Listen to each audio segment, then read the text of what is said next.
धामपुर के गांव जीतनपुर में 10 मई 2025 को एक लड़की रुचिका घर से अचानक लापता हो जाती है। परिजन उसकी तलाश करते हैं लेकिन वो कहीं नहीं मिलती। थक हार कर परिवार के लोग थाने पहुंचते हैं और पुलिस में उसकी गुमशुदगी दर्ज करवा दी जाती है। पुलिस रुचिका की तलाश में लग जाती है। रुचिका के बारे में मालूमात करने पर पता चलता है कि रुचिका की उम्र तकरीबन 25 साल थी और वो ब्यूटी पार्लर का कोर्स कर रही थी। पूछताछ के दौरान ही परिवार के लोगों ने पुलिस को बताया कि 10 मई को ही गांव सुहागपुर के रहने वाले शिवम ने फ़ोन करके रुचिका को कहीं बुलाया था। पुलिस रुचिका की तलाश शुरू कर देती है मगर रुचिका कहीं नहीं मिलती। 18 मई की रात सोहरा रोड पर स्थित पोषक नहर में एक लड़की का शव पड़ा होने की खबर पुलिस को मिलती है। पुलिस मौके पर पहुंचती है तो पाती है कि जिस लड़की का शव नहर में पड़ा हुआ है वो वही लड़की रुचिका है जो कई दिनों से गायब थी। पुलिस रुचिका के शव को पोस्टमार्टम के लिए भिजवा देती है। रुचिका का शव मिलने के बाद परिजन पुलिस पर लापरवाही का आरोप लगाते हुए हंगामा करते हैं और कहते हैं कि अगर पुलिस उसी वक्त शिवम को उठा लेती तो आज रुचिका जिंदा होती। आज परिजन एसपी पूर्वी से मिले और उन्हें न्याय दिलाए जाने की मांग की।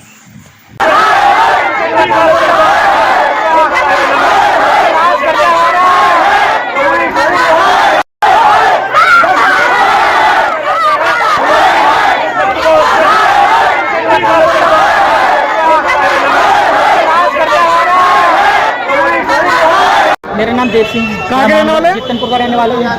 थाना आए हो, क्या मामला आपके? यहाँ मेरी बेटी शिवम मिला था, मेरी बेटी को खारी को पे वो कह गया था तू मुझे कल को मिल 11 बजे।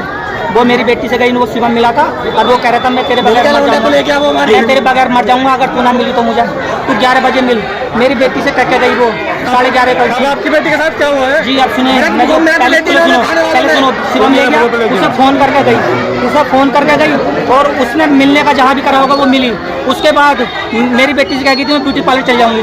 उन्हें ब्यूटी शाम को जब आने का टाइम हुआ उन्होंने कहा ब्यूटी पार्लर पर फ़ोन करा, मेरी बहन आई क्या? उन्होंने मैं कर दी है नहीं आई यार। फिर शिवम पर करा, तेरे से मिलने गई थी मेरी बहन आई को नहीं। नू कह रहा मेरे से फ़ोन करा था, मैं गया था मुझे मिली नहीं। ये बोल रहा मैं लेने गया था उसे मुझे मिली नहीं। बताओ जब फ़ोन करके जारी है तो उसे मिली कैसे नहीं? मैं थाना अध्यक्ष के पास आया, इनसे मैंने गुहार लगाई बाबूजी मुझे। उसके बाद फिर मैं उसके घर ही गया। 3-4 दूध से काटे बेटे मेरी बेटी देते मैं तेरे से शादी कर दूंगा भैया। मेरी उसके बाद से कहा जी मेरी बेटी